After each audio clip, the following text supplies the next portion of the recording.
Hey guys, Comic Uno, and today I'm doing a review for Spider-Man issue 5. And before I start this review, I just want to say, guys, if my voice doesn't really sound like it usually does, it's because I am a little sick, and I've been coughing, and my throat's been killing me, and, I've been sneezing all day, so I've been a little sick. But, I want to get these videos up for you guys, so, and if I cough in the middle of a video, sorry guys. So far it hasn't happened, so let's see what happens. But let's start this review for Spider-Man issue 5, which is the last issue for this crossover mini-series. Let's talk about the cover. Cover is okay, not as great as the art is inside, which is really great art, because I think Sarah, Pichelli does the art. Who usually does the art for Ultimate Spider-Man, and she does a really good job within. She does a really good job for the interior art, but the art for the covers is, especially Miles, I don't know why, I just don't like his costume at all. It just looks kind of weird for the cover, but everything else is okay for the cover. It's just not as great as usual. So the art, especially for Miles, is not great. But, so the cover was there.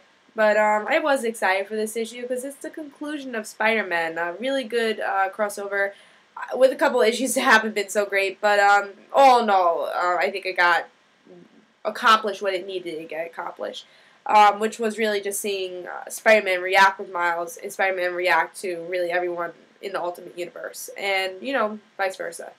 But in this issue, we get to see the big villain, who we really haven't even seen through this whole entire story arc, which is Mysterio, who's actually from the regular universe. This is Mysterio from the regular universe, not the Ultimate Universe.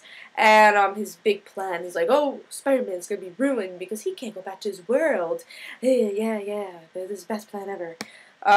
So that's his little plan, and Spider-Man's like, oh, I foiled it. And he beats Mysterio pretty quickly, which was kind of annoying. It's like, oh, this is the big villain who sent Spider-Man to Ultimate Universe, and he, literally in, 2 punches, he's done. And, he got defeated pretty quickly.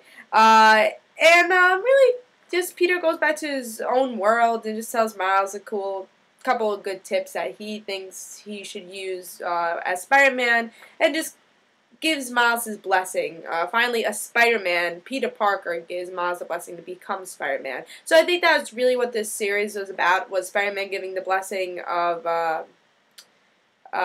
Miles, and then, again, just seeing, how Peter would connect with all these Ultimate Universe characters that have so much to do with his regular universe, but in a different way.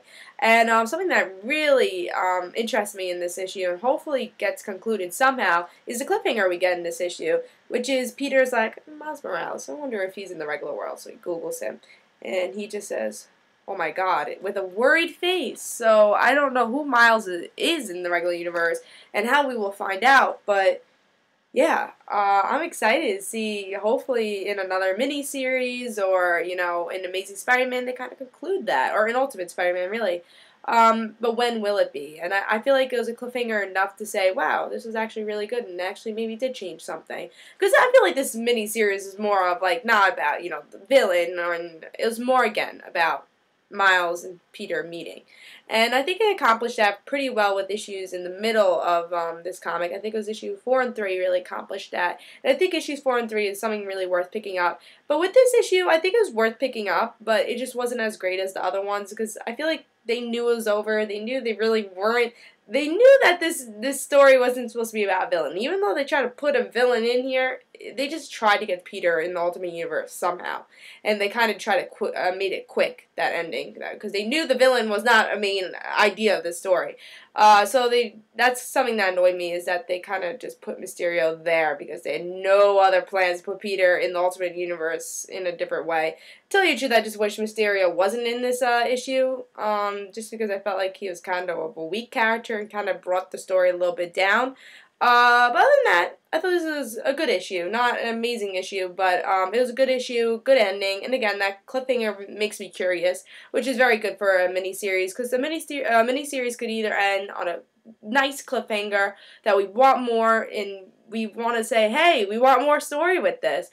Or it could end in, happily ever after, or, that person just died or something like that. But with this, they went the cliffhanger route, and I think it really worked. Sometimes the cliffhangers be like, alright, you just left out on that, and I want to read more now. It's like, really? I can't accept that the story's ended. But this is more of like a clever, I guess, cliffhanger, because it's like, oh yeah, I wanted to see what happens next, you know? But it's not like, oh my god, you ended like this. It was more of like, oh wow, okay, now I'm curious. So, yeah, the ending was good. Mysterio was bad, but all in all, this was a good miniseries. Again, this wasn't the best issue from the miniseries, but it was an okay conclusion. It's an acceptable conclusion. I'm gonna give this a 3.5, saying it is good, it is worth picking up, but you know, issue 3 and 4, I feel like, was why this miniseries was created. So pick up issue 3 and 4, and if you've been reading this whole miniseries, see how it concludes, especially with that cliffhanger ending. It was really good, the ending. So hopefully that gets resolved, and hopefully we see who Miles is in the regular universe. And tell me in the comments below who you think Miles is. Is he a villain that Peter already knows? Is he something else? I don't even know what he could be, but I'm excited to see why Peter had that face in the end. And hopefully we get it concluded somewhere. My guess is probably in the Ultimate books. Maybe Miles like, oh, I'm curious, let's see. Or maybe in another mini-series event if they do one. I don't know if they would. But also something that didn't get resolved that I was kind of upset was in the last issue, MJ runs away. Peter was about to say, hey, what's going on? You know, hey, Ultimate Universe MJ. But they didn't say hi to each other at all, and I think that sucks for Mary Jane's. Like, oh, you saw the regular universe Peter Parker and I couldn't see him?